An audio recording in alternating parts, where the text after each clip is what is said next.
భారత్ అలాగే నెదర్లాండ్స్ జట్ల మధ్య మ్యాచ్ అయితే జరిగిపోయింది. బుధవారం నాడు జరిగిన మ్యాచ్‌లో భారత జట్టు చక్కని గెలుపుని సాధించింది.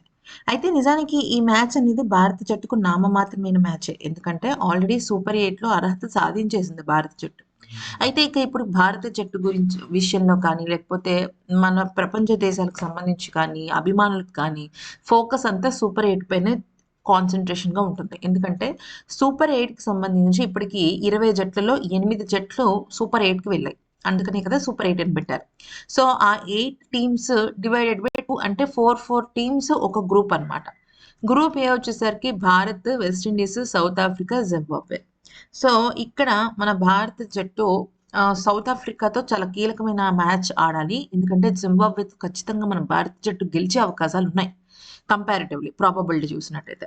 ఆ తర్వాత సెమీఫైనల్స్. సెమీఫైనల్స్‌లోకి 4 ఎళ్తాయన్నమాట. అది సూపర్ 4 అనుకోవచ్చు, లేదా సెమీఫైనల్స్ అనుకోవచ్చు.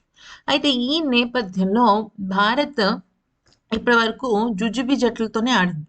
మెయిన్ జట్లంటే ఇక నుంచి సూపర్ 8లోనే మనకి తారసపడుతుంది. ఈ నేపథ్యంలో అభిషేక్ శర్మ ఫామ్‌లేమి అనేది మనకి చాలా ఎక్కువగా ఇబ్బందిని గురి చేస్తుంది. ఎందుకనంటే సూపర్ 8కొచ్చిన తర్వాత జరగబోయే మ్యాచెస్ అన్నీ కీలకమే. ఎందుకంటే ఖచ్చితంగా సూపర్ 8కొచ్చారు అంటే ఆ టీమ్స్ చాలా స్ట్రాంగ్ అనే చెప్పుకోవాలి. అఫ్‌కోర్స్ ఇక్కడ ఈ ప్రాక్టీస్ జరిగితేనే సెమీఫైనల్స్, ఫైనల్స్‌లో మన భారత జట్టు గెలిచే అవకాశాలున్నాయి.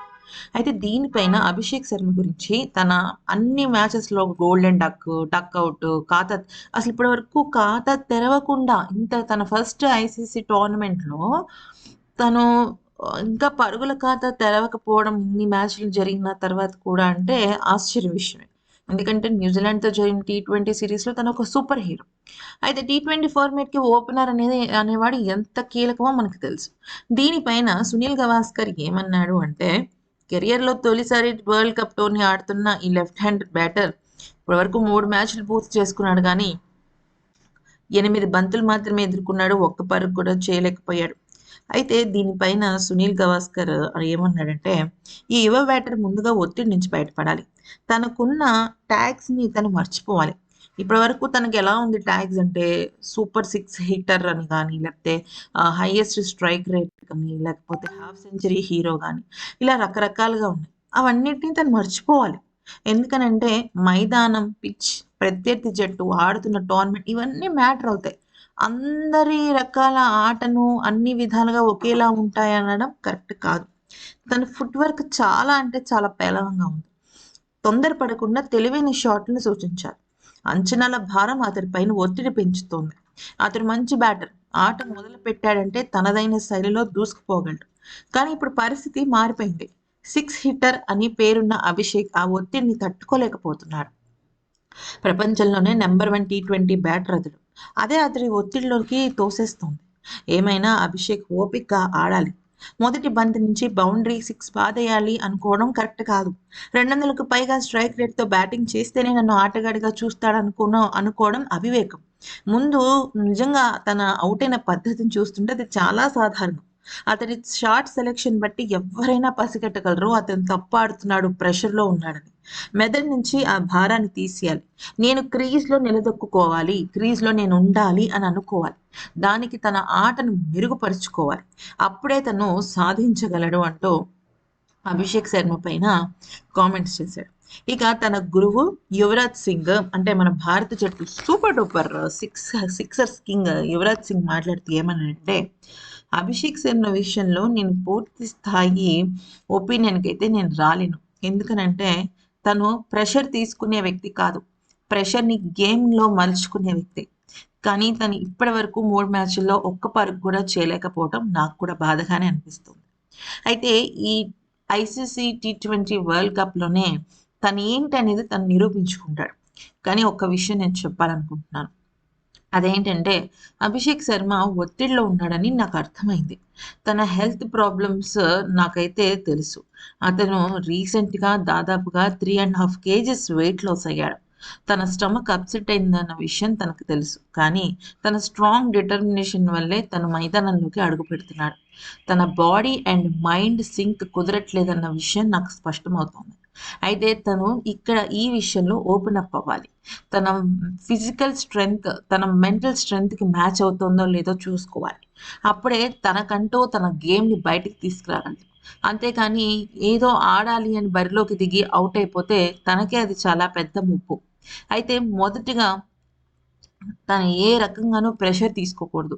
నేను జస్ట్ ప్రాక్టీస్ మ్యాచ్ మాత్రమే ఆడుతున్నాను అన్న విషయాన్ని గుర్తుపెట్టుకొని తన గేమ్‌ని స్టార్ట్ చేయాలి అంటూ చెప్పుకొచ్చాడు. అయితే నిజానికి యువరాజ్ సింగ్ ప్రతి ఒక్క మ్యాచ్‌కి అభిషేక్ శర్మకు సంబంధించిన రివ్యూ ఇస్తాడు. కొంతమంది కామెంట్స్ లేదని ట్రోల్ చేస్తే దానికి రివర్స్ కౌంటర్ ఇస్తాడు. ఇటువంటివి చాలా ఉన్నాయి. అలాంటిది యువీ ఇటువంటి మాటలు చెప్పడంతో ఇక అభిషేక్ శర్మ విషయంలో అటు హెడ్ కోచ్, ఇటు సూర్యకుమార్ యాదవ్ చాలా మంచి నిర్ణయాలు తీసుకున్నట్టు తెలుస్తుంది. అదేంటి అంటే తనని ఓపెనింగ్ బ్యాట్స్‌మెన్ కాకుండా అంటే ఓపెనరే. కాకపోతే తనని నాన్ స్ట్రైకర్ ఎండ్‌గా పక్కన పంపించి ఇషాన్ కిషన్ చేత ఖాతా తెరిపించేటట్టుగా ప్లాన్ చేస్తున్నాడనమాట. ఎందుకంటే మేబీ ప్రెషర్ వల్లేమో అని. ఇక దీని గురించి అంటే సచిన్ ఏమన్నాడంటే, శివం దుబే ఒక అద్భుతమైన ఆల్‌రౌండర్. మేబీ 1, 2 మ్యాచుల్లో తనకి బ్యాడ్ గేమ్ కనిపించుండొచ్చు. కానీ తనొక కీలకమైన ఆటగాడు. నేను భారత జట్టుకి ఇచ్చే సులువైన సింపుల్ సజెషన్ స్పిన్ బౌలింగ్‌ను మీరు ఎంతగా ఎదుర్కొంటే అంత మంచిది అనేది నా అభిప్రాయం. రకరకాల స్పిన్ బౌలింగ్స్‌ని ఎదుర్కొంటూ ఆ ఒక్క ఒత్తిడిని జయిస్తూ ఉండాలి.